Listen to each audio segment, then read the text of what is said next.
Ya, silakan. Ya, terima kasih Pak. Yang mengenai tadi Pak, mengenai aksiologi dari postmodernism, tadi Pak Dim, kalau saya tidak salah tadi menyebutkan tiga dari eh, nilai-nilai yang seperti critical realism dan interpretivism dan posmo ini lebih cocok untuk di penelitian di bidang sosial gitu. Tapi kalau saya tidak salah di pertemuan-pertemuan sebelumnya itu sempat juga dibilang bahwa penelitian yang uh, sekarang-sekarang ini lebih banyak juga ke posmo sebetulnya. Nah, sebenarnya untuk yang posmo ini apakah juga berlaku nilai-nilainya ini untuk yang penelitian di bidang engineering atau nature gitu, Pak?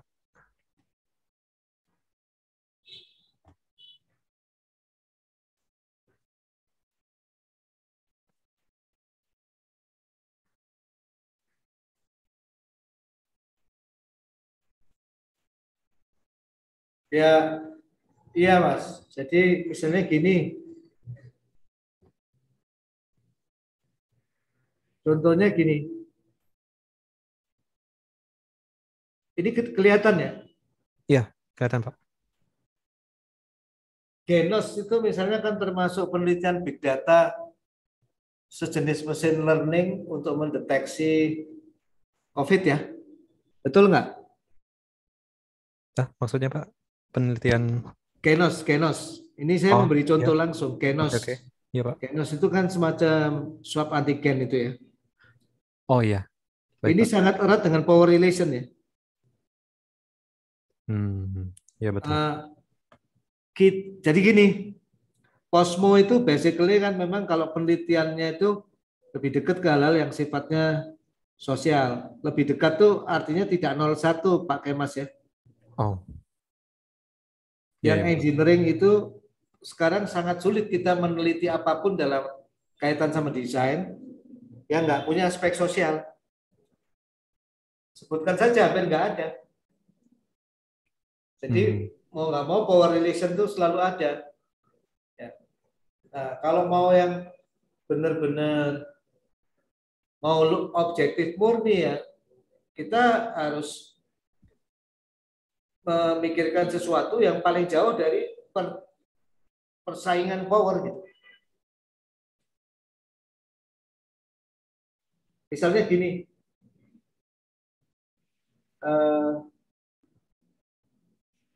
meneliti tentang tenaga nuklir itu termasuk hal yang sangat erat dengan power relation. Jadi kita harus hati-hati banget. Karena salah pilih itu kita langsung masuk di Amerika sebagai teroris. Ya. Nah, Posmo itu melihat bahwa dalam setiap perkembangan sains itu ada unsur power relationnya. Tinggal kalau semakin apa namanya dekat dengan pusaran pertarungan kekuasaan, itu aspek-aspek power relationnya semakin kuat. Ya. hmm. Contohnya yang sekarang yang paling sederhana ini, yang lagi rame itu masalah mobil listrik. ITS bisa buat, ITB bisa buat, banyak pihak bisa buat, entoh masih mau juga beli di luar negeri. Dan Pak Ahok marah-marah berat. Kenapa saya ngomong mobil listrik? Karena saya tahu persis lab-lab saya itu banyak sekali main di mobil listrik sudah berapa tahun, sudah lama sekali. Dan mobil listrik itu persoalannya hanya aki aja ya, sumber energinya toh. Bukan sesuatu yang terlalu hebat. Dan mustahil Indonesia kalau diberi kesempatan nggak bisa. Saya kasih contoh lagi. Kenapa China bisa buat Baidu? Google nggak ada di sana. Kenapa China bisa buat Youku? YouTube nggak laku di sana. Kenapa China bisa buat WeChat? Kita mungkin bilang China penduduknya 1,4 miliar. Saya bilang Indonesia itu 270 juta. Lebih dari cukup untuk viral. Yang tidak ada adalah power relation-nya. Power relation environment di China itu beda banget dengan di Indonesia. Jadi dengan pelajaran ini begitu Pak Kemas ya. Ada 5 paradigma. Sebetulnya yang 3 paradigma itu lebih cocok untuk menganalisis social science, tapi ternyata engineering dan sains dalam praktiknya itu selalu beririsan dengan masyarakat. Jadi tiga-tiganya selalu ada itu. Nah, makanya apalagi kalau kita sudah ngomong design research ya, DSR itu kelima-limanya nyampur. Harus berhati-hati sekali kita menentukan ontologi, epistemologi, dan aksiologi. Jadi jangan kaget ya, saya udah berusaha sejujur mungkin, seobjektif mungkin, saya malah terkapar begitu.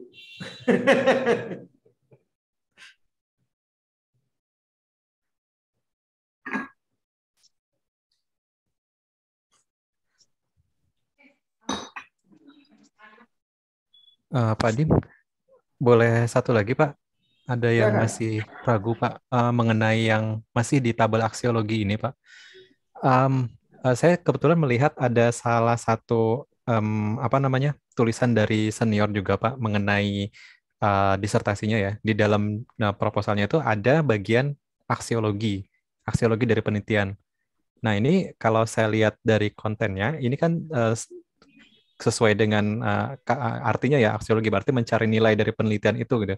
Nah yang saya tangkap dari tulisan itu tadi bahwa dia menjabarkan bahwa penelitian yang dia buat itu akan bermanfaat untuk apa saja gitu, apa manfaat dari penelitian dia gitu untuk dunia nyata lah itu istilahnya. Nah ini kalau kita lihat dari tabel ini aksiologi gitu kan, saya jadi terbayangnya itu dengan di awal-awal pelajaran filsafat yang terdahulu Pak, waktu kita masih mempelajari teori kebenaran itu kalau tidak salah kan ada pragmatisme juga, yang di sini juga ada aksiologi dari sisi yang paradigma pragmatisme juga. Nah, ini apakah sebenarnya pada saat kita misalnya mau menyusun satu bagian aksiologi dari penelitian kita, itu apakah sebenarnya kita dengan kata lain menuliskan nilai kebenaran dari penelitian kita, Pak? Sebenarnya apakah ini sebenarnya hal yang sama atau berbeda? Jadi di sini ini aksiologi yang ada di sini ini sebetulnya bagian ya. Ini sebetulnya adalah peran dari nilai dalam metodologi kita. Nanti kalau aksiologi penelitian itu sendiri, apa sih manfaat penelitian itu? Ya silakan, itu mah selalu harus Anda tuliskan malah, tanpa perlu dikasih judul aksiologi. Mau dikasih judul aksiologi boleh juga. Jadi makanya tadi kan saya ceritakan teori nilai itu secara umumnya bagaimana. Nah yang di tabel yang diberikan Pak Hari ini sebetulnya dia bagian dari aksiologi, bagaimana nilai itu mempengaruhi metodologi. Jadi ini bagaimana nilai ini mempengaruhi epistemologi, pencapaian kebenaran. Cuma itu dong. Kalau aksiologinya manfaat penelitian dan lain-lain itu selalu harus ada. Kalau enggak ya aksiologi itu sebetulnya gini, Pak Kemas, gampangnya menjawab, kenapa sih kamu makan gitu? Saya makan karena lapar. Makanan itu bisa mengenyangkan. Sesederhana itu aksiologi. Kenapa kamu meneliti machine learning? Misalnya, machine learning itu adalah core-nya AI dan akan menjadi new oil ya, new oil, minyak baru. Nah, itu kenapa milih mesin learning? Nah, nanti kan ada pertanyaan, kenapa kamu milih judul yang lebih sempit? Itu harus dijawab. Karena sebuah penelitian yang nggak ada why-nya, nggak ada nilainya sama sekali, kan gitu. Nah, jadi aksiologi yang ada di tabel Pak Ari tadi itu hanya aksiologi dalam kaitannya dengan pengaruhnya pada metodologi. Ya, jadi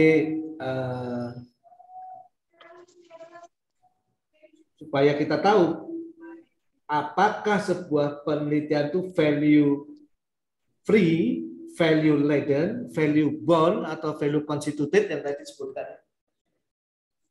Jadi ternyata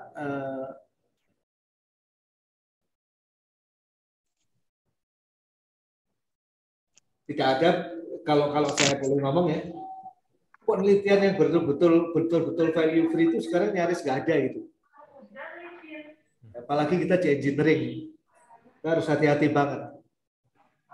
Ya.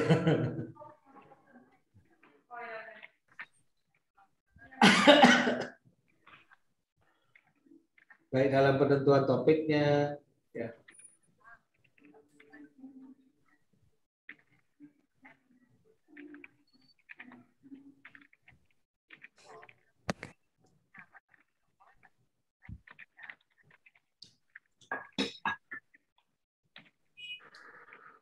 Oke, masih ada yang ditanyakan?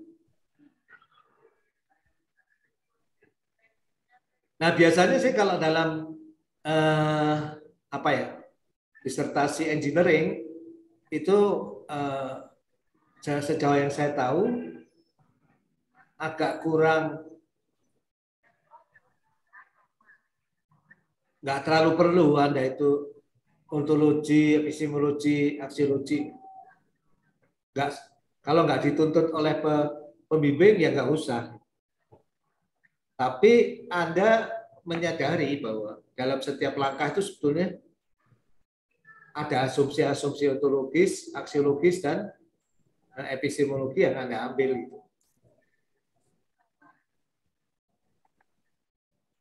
Maaf, sebentar.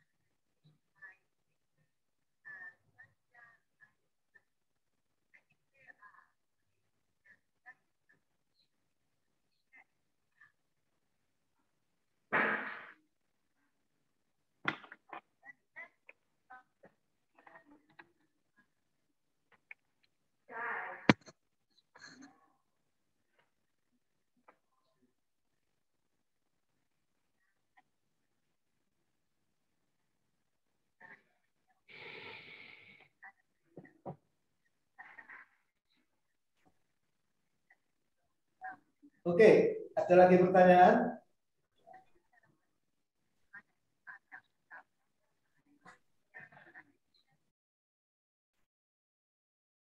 Itu ngomong-ngomong ini ya, isu yang sering saya sampaikan itu masih terbuka lebar ya. Bagaimana nanti data driven dan big data ini dan AI itu berpotensi untuk menggeser paradigma, dan banyak komunitas, sebagian komunitas saintis dan engineer nggak sadar menjadi pseudo-saintis ya. Saya lihat ini semakin kencang ini. Kemarin kalau mengikuti kuliah Profesor Bayu itu juga yang dari Groningen ya, yang di lab saya dosen tamu. Pendekatan yang murni data driven tanpa model itu kadang aneh juga. Kalau sama sekali nggak mau menggunakan model matematis dinamik yang sudah diturunkan. Yang udah pasti-pasti dan gagal difalsifikasi sekian lama, kenapa nggak digunakan juga? Nah itu nanti arah gerakan modeling itu ke arah data driven atau data supported, tapi digabung dengan natural science ya. Itu akan ada banyak sekali model.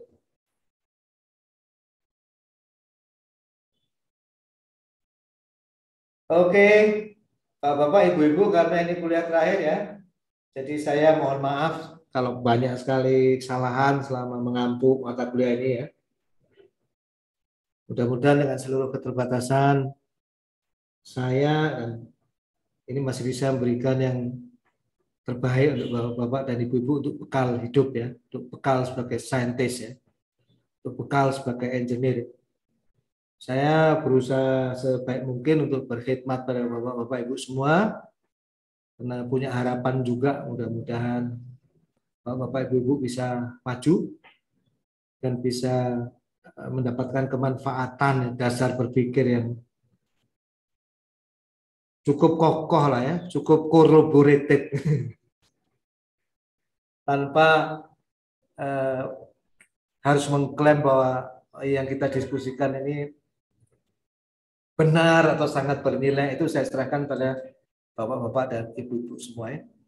Jadi mohon maaf atas banyaknya salah kata ya dan semua kekurangan. Mudah-mudahan diskusi kita semester ini dilipat gandakan keberkahannya oleh Allah untuk Bapak, Ibu-Ibu semua serta keluarga beserta institusi tempat Bapak Ibu nanti berkhidmat untuk bangsa dan umat manusia. Demikian, Assalamualaikum warahmatullahi wabarakatuh. Waalaikumsalam. Waalaikumsalam.